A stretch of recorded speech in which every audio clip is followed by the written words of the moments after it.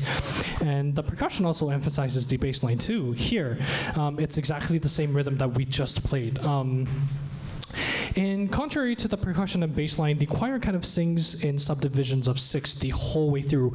They keep really integrity to this. The choir sing 1, 2, 3, 1, 2, 3, 1, 2, 3, 4, 5, 6. And so when the bass line plays 2 pulses followed by 3, the singers kind of clash against that. Okay, so let's try to clap this one too. So this time let's split the group into 2. So you can sing, this part of the group can sing, not sing, say the choir line, and this part of the group will subdivide together. Okay, so let's all subdivide. Ready? 1 and a 2 and a 3 and a 4 and a 1 and a 2 and a 3 and a 4 and a 1 and a 2, 3 and a, okay, ready? 1, 2, 1, 2, 3, 4, 5, 6, 1, 2, 3, 1, 2, 3, 1, 2, 3, 1, 2, 3, 1, 2, 3, 2, 3, 2, 3, 4, 5, 6. Okay, great. Should we listen to this one now since we have learned about it together?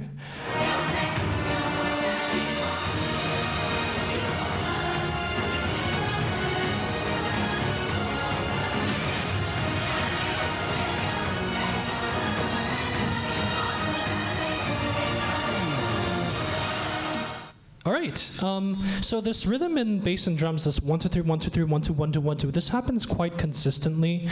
And in the middle segment, we're going to skip a little bit to the middle segment.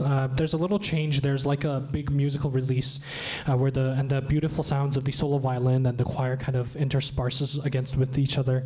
And right after that, you hear the epic brass that goes bum, bum, bum, bum, bum. Sorry for the weird voice crack, with the same melody with the violin. And in this moment too, that rhythm kind of comes back and really kind of hypes things. Duck, duck, duck, duck, duck, duck. So let's take a listen to this.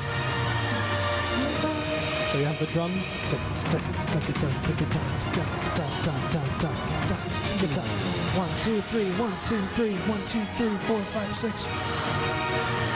And then here comes the release.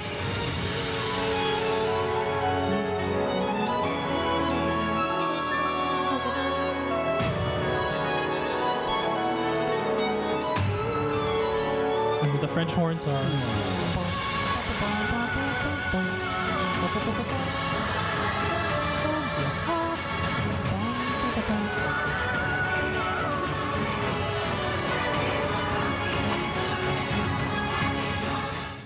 Okay, great. There's even like 1 or more additional layers to this section, which makes it even more epic. On top of all those beats, this section has another set of notes that's divided in 6. While the French horns kind of play the melody that the solo violin just plays, dun, dun, dun, dun, dun, dun, dun, dun, the lower brass and the strings, including the trombone and the cellos, they play like an ascending figures that goes like dun dun dun dun dun dun dun dun dun dun dun dun. This rhythm that the lower brass and strings kind of reminds us of the beginning when we sang together, dun dun dun dun dun dun dun. Right, you just take out one note, right? That's why with the added melody in the lower brass in the middle section, it divides this section into 6 beats of 2, as the rhythms are very clearly divided into 6. Okay, so let's take a listen to one more to this section.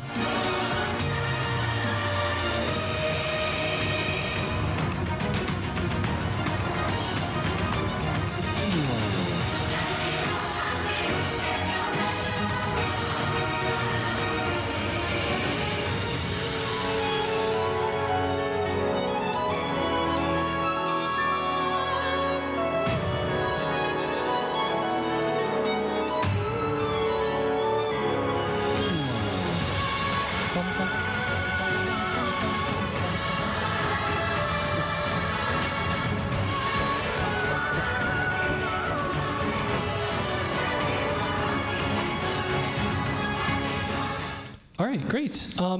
The last part that we will listen to is this little climactic moment and the build after that to the repeat to the beginning. In this climax, the piece kind of opens up and we hear this huge wall of sound with the chorus and the French horns like fully blasting. And then the piece kind of builds up once more, but let's listen to it first before we analyze it.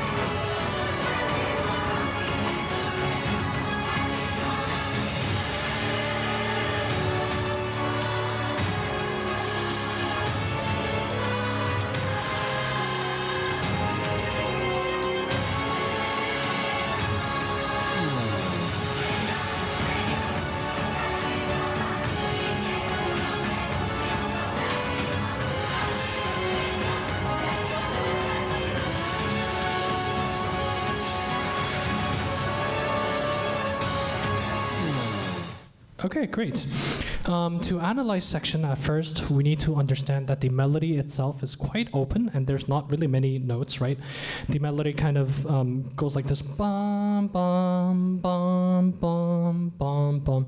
And then even like the counter melody is kind of a series of either half notes or whole notes.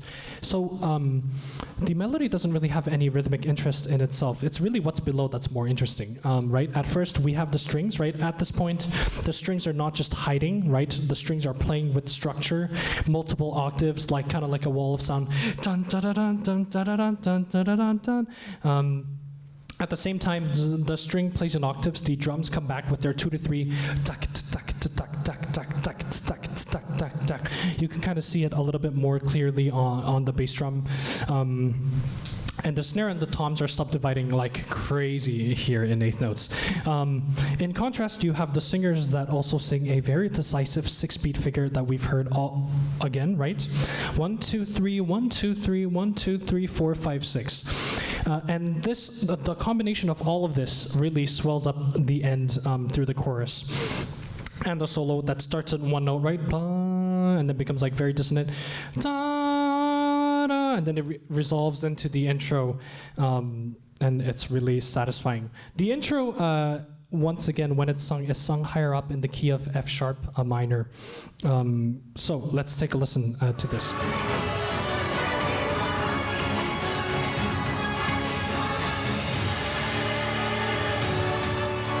So you have the drums.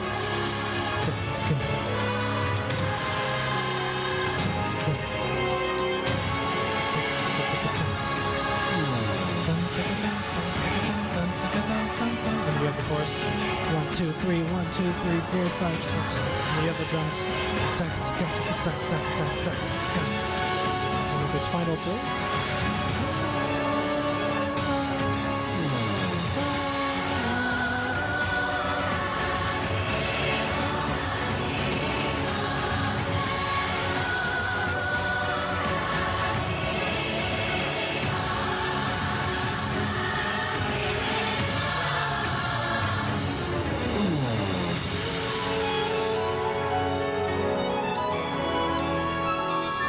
Nice.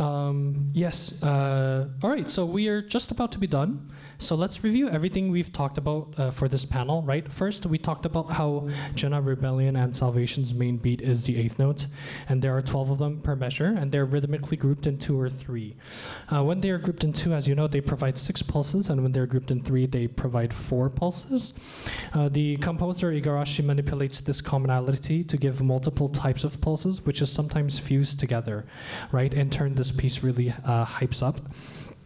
We first talked about how in the introduction there were 6 pulses within the brass section, right? Dun dun dun dun dun dun dun dun dun dun, against 4 pulses in the choir. Dun dun dun dun. And then during this string section, we've talked about how the strings were divided into 2 equal beats, but we saw that percussion and the brass were dividing between the rhythm of 2 and 3, 1 2 3 1 2 3 1 2 1 2 1 2 1 2 3 1 2 3 1 2 1 2 1 2. We also noticed that the choir was rather steadfast in their rhythm and rigorously kept the groupings of 2 1 2 3 1 2 3 1 2 3 4 5 6. In the middle of the piece, right, we saw this continue to play out with the addition of the trombone line, which went dun dun dun dun dun dun dun dun dun dun dun dun, and that was very similar to the string line that we talked about dun dun dun dun dun dun dun dun in the introduction. And finally, we've analyzed analyzed how all of this comes together to create this complex groove. Okay, so now let's see this in full, right? We should probably watch this in full again to appreciate it. So let's go for it.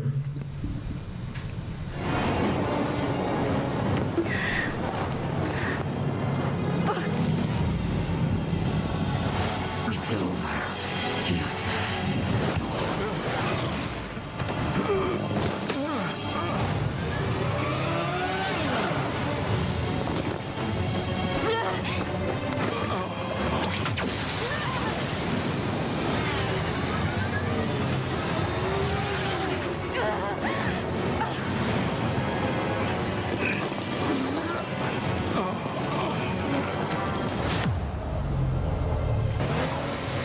I love that.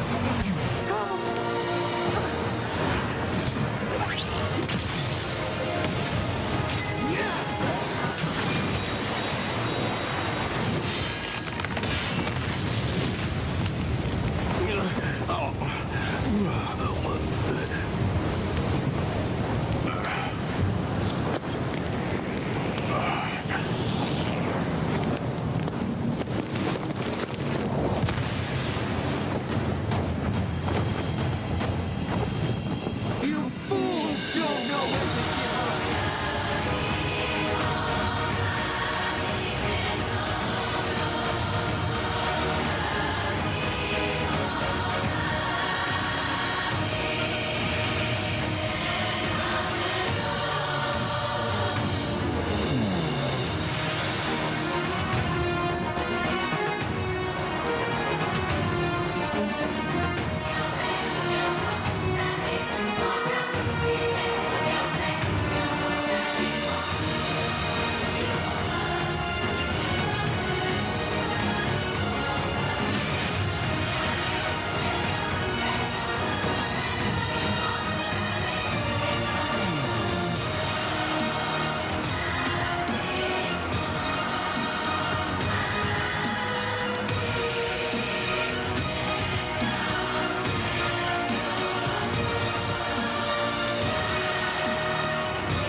Okay, great.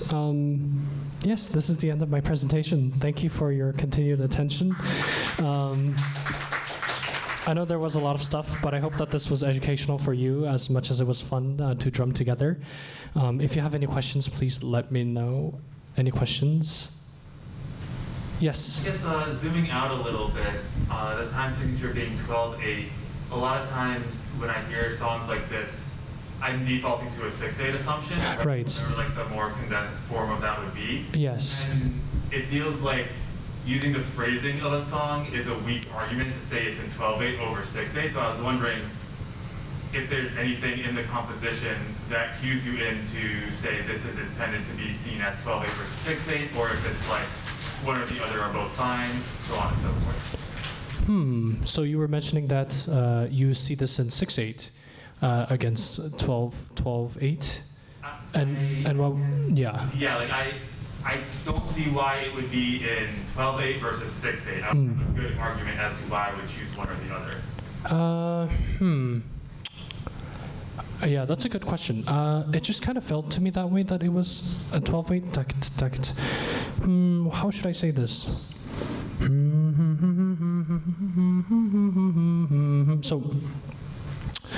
So we're going right deep into the music here. So when we talk about phrases, we usually like to talk in 4-measure chunks, right? So in the case of the beginning, da da da da da da da da da da da da da da da, right? That's the 4 measures, and so is that in 6/8 or is that in 12/8? Would that be in 4 measures? What do you think? Yeah, so those 4 measures there, at the speed we were going through it, that would be 4 measures of 6/8, right? No, that's 4 measures of 12/8 right now, right? Oh, okay. Yeah, because 1 and a 2 and a 3 and 4 and 5, 1 and a 2 and a da, da, da, da. Yeah, and so I mean that's really why, because when a phrase begins and when a phrase is in the middle, we like to typically call it, as a classical trained musicians, 4 measures. It might not be the case now, since we have lots of different genres, and musicians are required to, even performance practices, to read music a lot faster, and so it might be easier for you to write in 6/8 instead of the 12/8. But in terms of like the phrasing, let's say, yeah, I think it's definitely more fits 6/8. So, like, for example, the other, if you know, do you know Twilight of the Gods soundtrack from Fire Emblem? Bum bum bum bum bum bum bum bum bum bum bum. So that's 4 measures, right?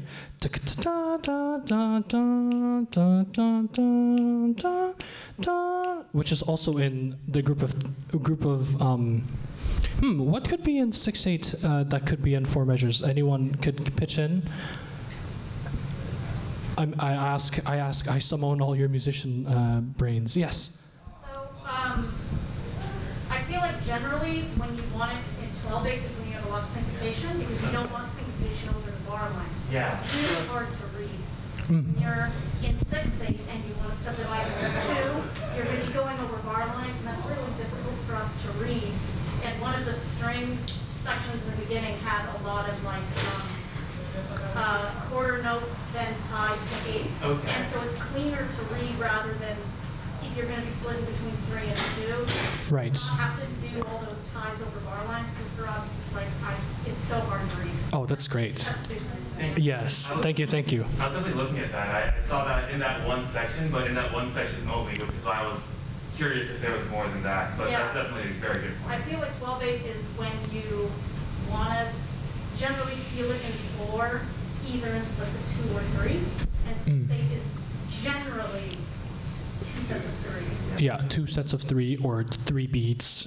1, 2, 3, 1, 2, 3. Yeah.